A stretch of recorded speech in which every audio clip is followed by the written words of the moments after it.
So I've read about 11 ARCs this year, and I've only DNF'd one of those. That's about a 90% success rate, while most booktubers complain constantly about terrible ARCs that they can't finish. So either I'm incredibly lucky, or I've developed a system for choosing ARCs that I'll actually enjoy. I think I've developed a system. Let me break down for you exactly how I research and select ARCs so you can stop wasting time on books you'll hate. Hey there, I'm Anna and this is Tucker, and we hope you're having a great day. So, for those of you that are new to some book terminology, the term ARC, A-R-C, means Advanced Reader Copy. And many publishers these days put out advanced reader copies for reviewers such as myself, librarians, bookshop owners, and many other types of people to get the word out on books that are due to be released very soon. And choosing ARCs is definitely a game. I didn't really realize it was one until I became a booktuber. But now that I've had my channel for about 6 months and I have been reading and reviewing ARCs for about the same amount of time, I've realized that it's a bit of a system and it's not all luck. There's actually a lot of skill involved in choosing ARCs. And the first skill is knowing yourself as a reader. Everything else, honestly, is just a little bit of research. So first, let me explain why your choice of ARC is actually a bit of a high-stakes game. When a reviewer, such as myself, receives an ARC from a publisher, it's an unspoken contract between myself and the publisher that says, hey, I'm going to give you this free book to read, and in return, I expect your honest feedback. On ARC websites such as NetGalley, which is what I have experience with, your feedback percentage matters. So if you choose too many ARCs that you aren't interested in and you want to DNF them, you have one of two options. You either end up not finishing a book and having to select that little will not provide feedback button, or you're stuck reading a book that you hate until you get to the end, or I guess until you get to a point where you feel like you can provide feedback of some sort. So for NetGalley in particular, I have a bit of a philosophy that I have developed. I usually only have 1 to 3 active requests at a time because I don't know if I'm going to get approved or not. For the most part, I've been approved for almost everything that I have requested. The other thing that I do is I only have a max of 3 books that have been approved for me to read at a time. So if I find myself with 3 books that are on my shelf waiting for me to be read, I don't request anymore until I've read all 3 books, or I've read 2 of the 3, something like that. I also have a timeline rule for myself. I never submit a request for a book with less than a month out from its publishing date. I know that a lot of reviewers try really hard to read and review the book before the publication date, and sometimes it's difficult to reach that goal. But then there are other reviewers, I think, that are so bogged down in the number of ARCs that they have to read, they kind of get stuck in this cycle of reviewing past the publishing date. And for myself personally, I try really hard not to do that because personally, I think that defeats the purpose of an ARC entirely. Publishers give out ARCs because they want early feedback from their potential readers. They also want to put the word out in advance. So if I submit a late review, it's kind of defeating the purpose, and I feel like I'm personally letting down my end of the bargain. So at the beginning of the video, I mentioned that I think ARC selection is a bit of luck, but mostly a research process.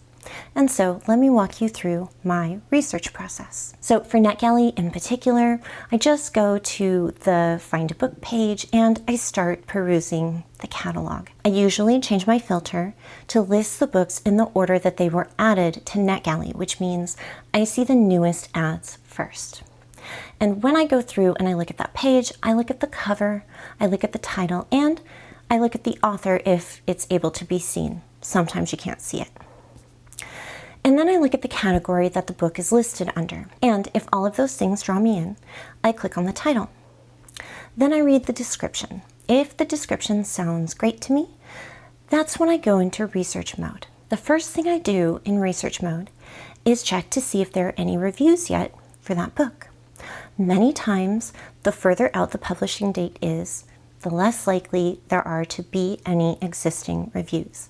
And that's okay. If there aren't any reviews yet, and the publishing date is several months out into the future, I know that the publisher is in gathering mode.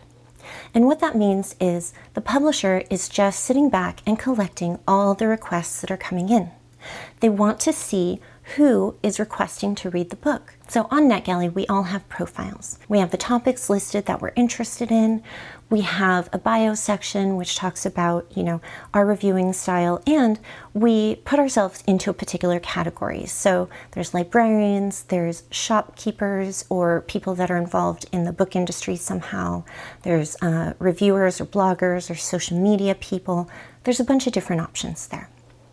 And so the publishers are waiting to see who has interest in that book. So for me, unless the author is one of my favorite authors and I know that I love every single book that author puts out, I go into a waiting mode for that particular book. I created a list for myself in my account and I just call it Want to Read.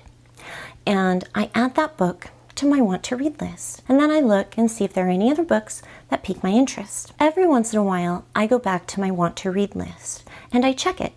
I click into the books and I see if there are any reviews yet. And this process that I do, while it sounds tedious, it doesn't actually take very long and it can be kind of fun. And I will tell you, this has saved me multiple times from choosing the wrong book or choosing a book that I would have hated. I usually come back months later and read the reviews, and even if it's a 4-star book, you go in and you read the detailed reviews. I skip over the ones that don't give a lot of detail. I look for the ones that are really detailed. And sometimes they reveal some major red flags, personal red flags, for me that would indicate that I wouldn't have enjoyed that book. And then I remove it from my list and I move on. Another thing that I do is a bit of an author-publisher assessment. Do I recognize the author of the book? Do I recognize the publisher? Some publishers are notoriously difficult for getting approvals. And so, me being a small reviewer, I tend to stay away from the bigger publishers right now because it's kind of disheartening to get a lot of denials, I'll be honest. I might put them in my Want to Read list if the publishing date is way out, with the hope that by the time I get closer to the publishing date, maybe I will be able to get some approvals from some bigger publishers. I also kind of look to see what the description says a comparable title or a comparable author might be, and if I've read any of those books or if I've read any of those authors. All of that just kind of goes into my little knowledge bank of knowing myself as a reader. That part is a very personal process. Sometimes books have author blurbs about what other authors think of this new and upcoming book. Sometimes I read them, but honestly, I don't give them very much credit. And here's why. Publishing is a business. They're never going to include a bad author review, only good ones. I also kind of have this suspicion that some of these authors are all repped by the same people or published by the same publishing house, and there's a bit of a duty between other authors to give newer authors or up-and-coming authors a good review as part of like a goodwill measure for being another author with the same publishing house. It's kind of like the authors provide blurbs because they have skin in the game, right? They want people to read their books, they want to continue being published by their publisher, and so if a publisher asks them for a blurb, they're going to give one, and it's most likely going to be positive. Now, I'm not saying that author blurbs lie at all, but I do think that they might be wearing some rose-tinted glasses, if you know what I mean. I tend to feel like random reviewers such as myself, librarians, store owners, other people that aren't directly connected with that publisher in some way, have more unbiased reviews. And so I tend to give those reviews a lot more weight. I also only slightly factor in the star rating. I do tend to click more on books that have 4 or more stars, but I do go and I read the detailed reviews because sometimes the overall star rating can be a little misleading. So I go in and I see what people are actually saying about the book. So here are some objective green flags that I look for before I hit that request button.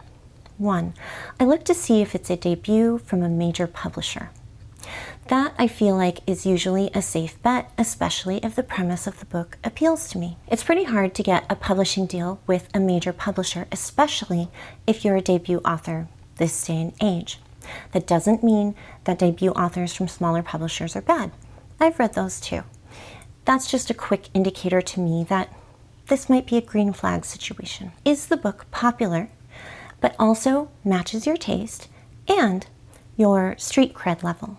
And what I mean by street cred level is simply your level as a reviewer or a requester. Because for me, I've been on NetGalley for about 6 or 7 months. I have reviewed a lot of books in the past under personal accounts, but I only recently started reviewing under public accounts. And so to me, I don't have a lot of street cred. I'm this tiny little booktuber that has a Goodreads account that has, you know, a few friends and follows, and I have an Instagram account that's pretty small. I'm pretty small potatoes, let's be honest. And I'm totally fine with that. But there are other reviewers, other booktubers that have more reach than I do. And so if I'm looking at a book that I'm interested in, is this like a major publication? And is this a major publisher? If those things are true, I'm probably not going to get approved for that book, although I have had a few surprises. Another thing I look for are favorable reviews with specifics about what worked for the book and what didn't work, if anything. So read the reviews and make sure they match your energy or your vibe, right? I kind of gloss over the reviews that just are very generic and say, 4 stars, I loved it, it was great. Or 2 stars, I DNF'd this, it was terrible. And then they stop there. That doesn't tell me anything, either way, right? If it's a great book, but you only tell me generic terms, that doesn't tell me anything that I can use to make a decision on whether or not I would like that book. Same goes for the negative review. If you just say you DNF'd it and you didn't like it, but you didn't provide any reason, how do I know if I'm gonna like it or not, right? So here's an example of one of my success stories. A few months ago, I read a book called The Guest Children. It was an unknown author, at least to me, and an unknown publisher, also at least to me. But I found the premise fascinating. And at the time, I requested it before it had any reviews, I think, or maybe it had 1 or 2. It was a bit of a gamble for me, I'm gonna be honest, but it was very early. It was like one of my first approved arcs that I read. It ended up being 4 stars, and I loved it. It was a great book. So a few red flags. These may be controversial, but I feel like they're practical. 1, the cover design quality. Listen, I'm gonna be honest, I judge graphic design, and most of us do too. And that's not to say I'm expecting top flight graphic design from every single book I read, but there are some pretty terrible covers out there. And if you're putting out an objectively terrible cover, it doesn't give me a lot of confidence that the editing or the writing of the book is also going to be professional. I know it's just aesthetics, but crappy covers often signal serious issues with the book, whether that's formatting, editing, plotting, character development, what have you. I'm also wary of ebook only releases. Again, that doesn't mean that I don't read or enjoy ebook only releases. It just makes me a little more cautious, because to me, that often indicates that the book is self-published. Now, I am not hating on self-published books. I've purchased a lot of self-published books over the years, and I tend to enjoy most of them. But I've also downloaded or purchased several self-published books that were terrible quality. I think there was a lot of merit in the story idea itself, but the execution was not good. And if there's one thing that will cause people to put a book down fast enough, is bad writing or bad editing, or just like completely losing sight of the plot very quickly and like very obviously. A lot of times these types of books usually come with structural problems and plot holes that get revealed in the detailed reviews that end up coming out. So let's say that you're a newer reviewer and you don't really know how the NetGalley ecosystem works. totally fine. I'm about to give you a really great hack. So on NetGalley, there is a section called the Read Now section. And that is a wonderful section to check out because you don't need to request books. They are read now. If you want to read it, you just click the button. You are auto-approved. You don't need to sit there and wait for a publisher. This is a great strategy to use if you want to build up your reputation on NetGalley specifically as a reviewer. Now, a few key points about this read now strategy. It is a bit higher stakes because if you download a read now book, it still counts as an approval. Even though it's auto-approved, it still counts. So you are basically required to give feedback. If you don't, it'll count against you and your feedback percentage will diminish. I personally feel that read now books require extra diligence when you're researching. You really have to be sure that the book you're about to download hits all the marks you're looking for, because once you download it, you are committed to reading it, unless you want to hit that will not give feedback button. I haven't hit that yet. I'm honestly a little scared too. What I did was when I first created my account, like I said, I was really scared to hit that request button. Denials, I've gotten a couple. They make me feel really bad. Like, I understand, but I get sad. What I did to boost my account was I read 2 to 3 read nows before I ever hit a request button. I did it to build my profile credibility, and therefore the likelihood that I would get an actual approval from a publisher goes up. Like I said, as an example, I downloaded 2 or 3 read nows before I ever hit that request button. And then after that, I got some courage and I requested a couple of books. And one of my very first requests, I was very worried about making because this book was a huge release. It was The Poppy Fields by Nikki Ehrlich. It was a major publisher, and I had read her first book, The Measure, and so I was like, okay, I'll just try it. I'm like trying this out.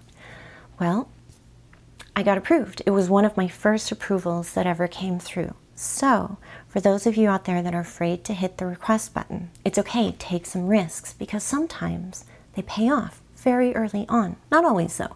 I have been declined for a couple of recent big books that made me really sad, so I don't know. It's a bit of a crapshoot. So my biggest success story with the Read Now category is actually Wild Reverence by Rebecca Ross. I'd seen a post on a forum just kind of randomly that said, hey, newsflash, Wild Reverence is Read Now right now. Go get it. And so I wasn't sure. I did my due diligence because I'd never read a Rebecca Ross before, but I knew that Wild Reverence was going to be a big release. And so I read the blurb, and it sounded really interesting to me, and so I took a bit of a risk. I don't read a lot of fantasy these days, but turned out I loved it. So sometimes big publishers make big books, read nows, for a very limited amount of time, and it's essentially a publisher gift. You have to catch it at just the right moment, but sometimes it's possible. So always keep an eye out for that. And remember that every time you download a book, it counts against you if you don't review it. So make sure you are very sure you're going to get to the end. All right, so if you're wondering about my one DNF so far this year, let's talk about it for a second. I requested and was approved for a book I thought I would love. It's called The Nanny's Handbook for Magic and Managing Difficult Dukes. Everything about this book looked great. It had a professional listing, it had a great cover, it had favorable reviews. Honestly, I think when I requested it, it had 5-star reviews. Like, as in the average of the reviews was 5 stars. I was really excited to get this approval. I got it just before I left for my Ireland trip. So it was one of the books I took with me to Ireland. The reality of me reading that book wasn't quite as great. And it was for factors that I could not have foreseen before I requested it. And one of the biggest factors was really long chapters. These chapters took me 30 or more minutes to read in the beginning on my Kindle. It has a bit of a confusing magic system, confusing for me anyways, and I found myself reaching for other books. I found myself, like forcing myself to get to the end of a chapter and then putting it down and happily reaching for something else. And I had read 22% of the book in a month. which was a clear sign to me that that book was not working for me. Now, I might revisit it in the future. I may not have been in the right headspace. Who knows? There's a few reasons. It wasn't a bad book at all. It just wasn't resonating with me. And so sometimes it's about timing and not necessarily quality. All right, so let me break down my success rate for you. I have read 11 successful ARCs. All of them have been 4 stars or more, except for the 3-star DNF book I just told you about. And these books cover a wide range of book types and authors. I've read big name authors, debut novels, unknown authors, various publishers from really big ones to, really boutique publishers. I currently have 2 ARCs in progress that I'm reading, and one of the ARCs that I recently finished found itself on the NetGalley's most requested first page for a couple of weeks. It's dropped in popularity since then, but it was a fantastic book and it was a debut novel from a big publisher. So looking ahead, that want to read list that I told you I have, right now it has 16 books on that list. And the publishing dates go out to July of 2026, which is quite a far ways away from right now. So something that I've found with adding ARCs into my regular reading is that there is a balancing act that is required, and I didn't really expect this to be a thing. But I have found that when I'm reading ARCs, I have physical TBR guilt. I look at my shelves and I sometimes see sad books staring at me from my shelves for literal years. I know, my books are my friends. I also feel a lot of pressure sometimes. That's why I've become really strategic in my requests. I've personally found that once I started being a little more strategic about how many requests I put in and how many active ARCs I had going on, the ARC overwhelm got way less. I'm actually kind of feeling it right now because even though I have 2 ARCs right now downloaded and waiting for me to read, their publishing dates are less than a month out. And I have all of these books on my TBR, my physical TBR. I also try to manage timeline ethics. Like I said in the beginning of the video, I feel like when you're accepting an ARC as a reviewer, you're making a commitment to the publisher that you are going to provide early feedback. That's what ARCs are for. So I put that pressure on myself to try to maintain that contract that I feel that I've made with the publisher. That's just me. A lot of people are not like that, and I completely understand. And you don't necessarily have to put that pressure on yourself. It's just something that I do personally. So I think what this video boils down to is the secret isn't necessarily getting approved for everything. The secret is being strategic about what you request so that you actually enjoy what you get. It's a little bit of luck, but there's also a lot of research, patience, and knowing yourself as a reader and your limits that will save you from DNF hell when it comes to ARCs. So I'd like to know, what's your ARC success rate? How often are you finding that you DNF the ARCs that you're approved for? And how do you feel about that? Is it bothering you, or is it just kind of another day in the life of a reviewer and it doesn't really bug you that much? Do you know of any research strategies that I may have missed that could help contribute to a more successful ARC rate? Or am I being too harsh about the late review thing? I don't know. Let me know in the comments. Thank you so much for watching this video. I hope that you found it helpful and beneficial. I'd love to hear what your thoughts are on the subject. As always, if you like this video and you want to see more of this content, please feel free to like and subscribe to my channel. I really appreciate all the support. I hope you have a wonderful day, and I'll see you next time. Bye.